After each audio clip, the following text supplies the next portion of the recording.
Olá, esse é o BioMaisCast, o podcast do Biologia Mais. Chegamos ao capítulo 26 do nosso podcast, apostila 2, Histologia, e este episódio vai falar sobre músculos, tecido muscular.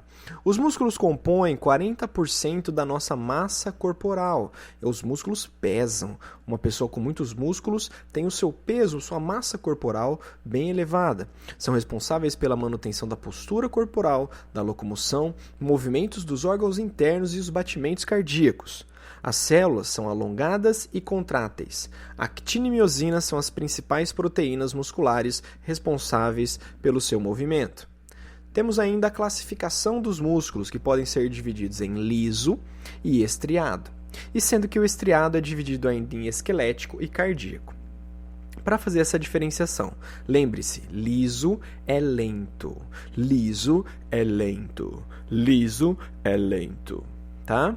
Estriado esquelético, ligado ao esqueleto, contração rápida, estriado cardíaco, coração, contração rápida. Então, sempre o liso é lento e o estriado é rápido. A diferença é que o estriado voluntário vai ser o esquelético e o estriado involuntário vai ser o cardíaco. Basicamente, dos três músculos que nós temos, apenas um é voluntário, que é o esquelético. Os outros dois, cardíaco e liso, são involuntários, tá?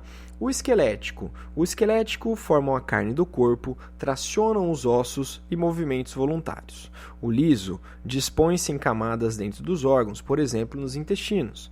E o cardíaco é exclusivo do coração, nunca se cansa do trabalho de bombear sangue para o corpo.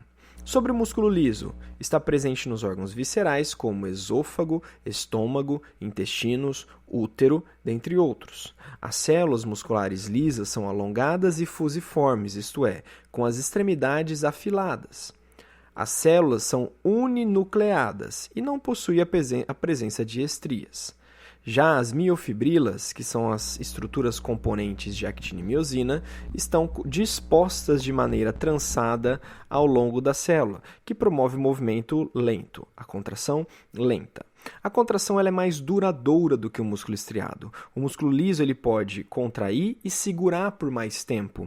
O que acontece, por exemplo, é uma cólica menstrual, tá? Onde as mulheres relatam que é uma dor tremenda, é uma contração, é como se fosse ali uma cãibra uterina que dura vários minutos essa contração. Tá? Em compensação, a contração é lenta e involuntária, é desencadeado ou controlado pelo sistema nervoso autônomo.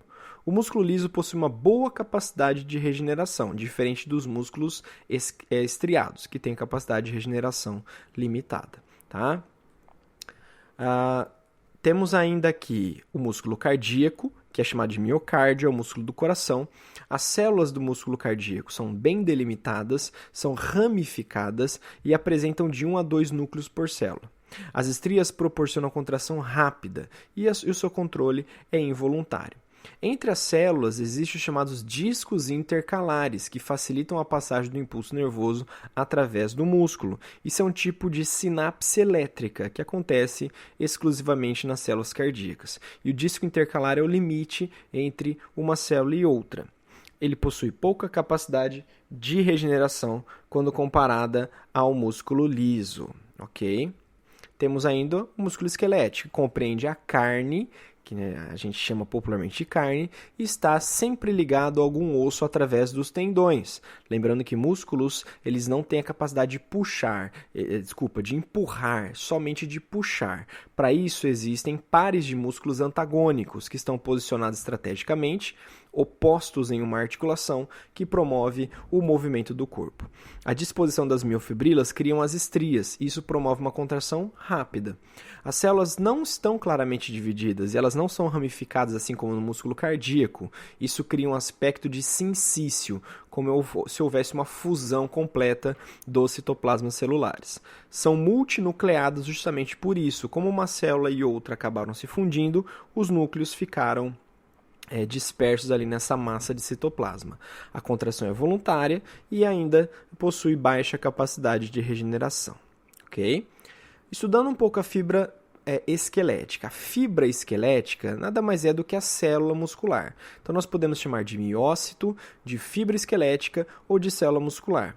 Os núcleos estão localizados na periferia desta célula para que ele gere um espaço interno para que as miofibrilas de actina e miosina possam se posicionar.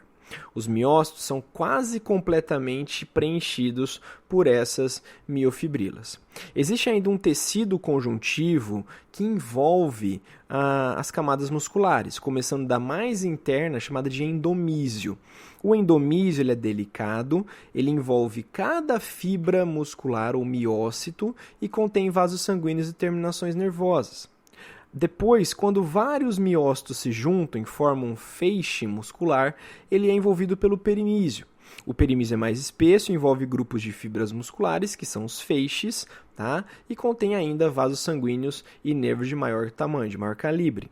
E por fora de todo o músculo completo, existe o epimísio, que envolve todo o músculo e une os tendões, transferindo a força de contração ao osso. A única camada presente no músculo liso e cardíaco é o epimísio, que seria a parte externa dessa organização, tá? Então nós temos endomísio envolvendo a fibra muscular, perimísio envolvendo um feixe muscular e epimísio envolvendo todo o músculo estriado, esquelético, ok?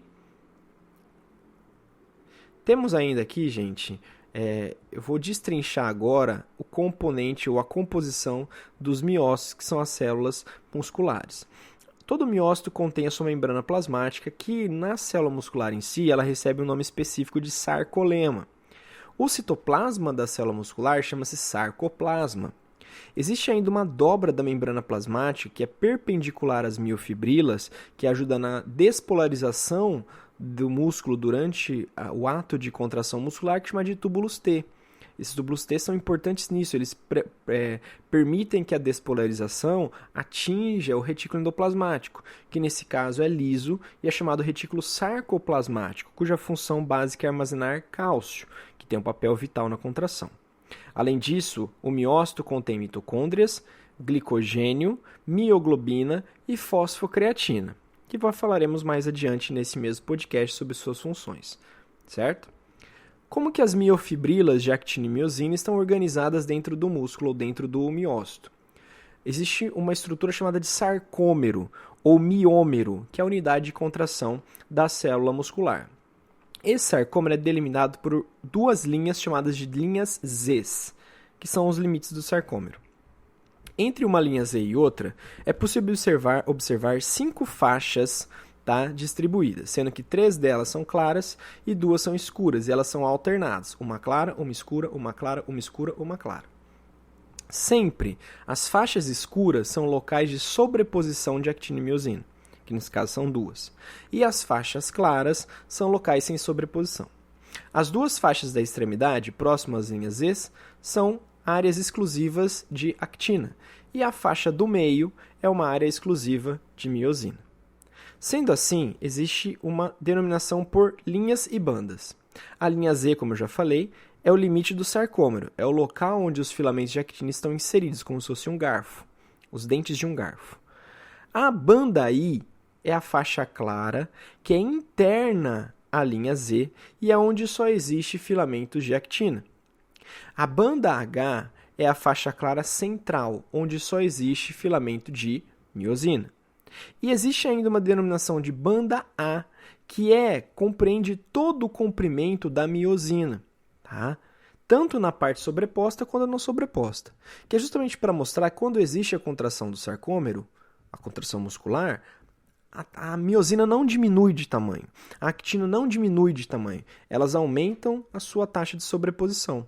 Então, observando o sarcômero relaxado e o sarcômero contraído, é possível observar que no relaxado, as faixas claras são maiores que a escura.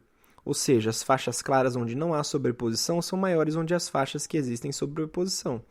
E depois que ocorre a contração, é possível notar que as faixas escuras aumentam. Porque aumenta a sobreposição, porque a actina e a miosina elas deslizam umas sobre as outras. E isso promove a contração muscular. O mecanismo de contração muscular é mais ou menos assim. Primeiro, o impulso nervoso chega ao músculo. E depois, ele vai despolarizar a membrana né, a membrana plasmática do músculo. E através dos túbulos T, essa despolarização vai chegar até o retículo sarcoplasmático. A partir daí, ocorre a liberação de cálcio do retículo no citoplasma ou no sarcoplasma. Qual que é o papel do cálcio?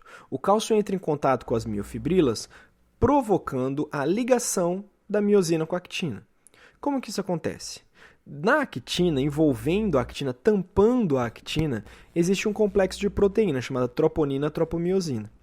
Isso impede com que a actina e a miosina se liguem diretamente.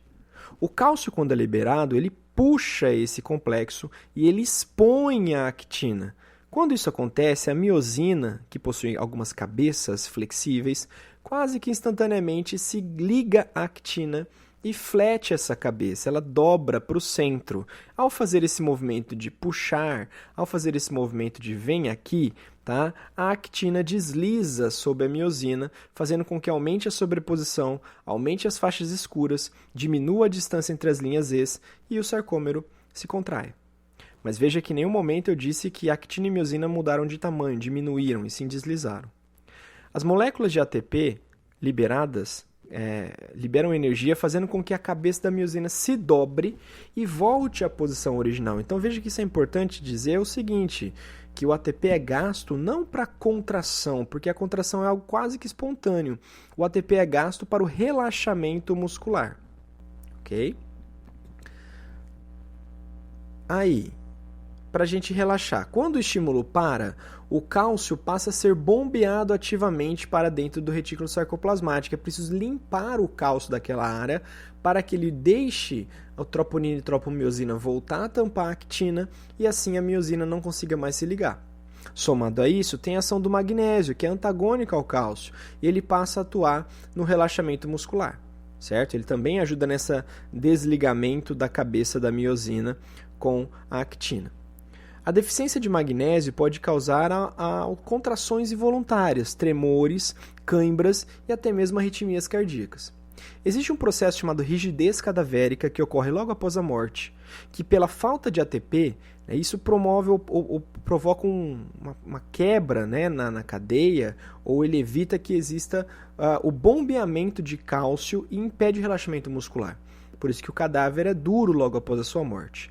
Por volta de 12 horas depois, esse cadáver ele volta a apresentar uma textura mais comum, mais normal, porque as fibrilas já começam a ser degradadas após a morte.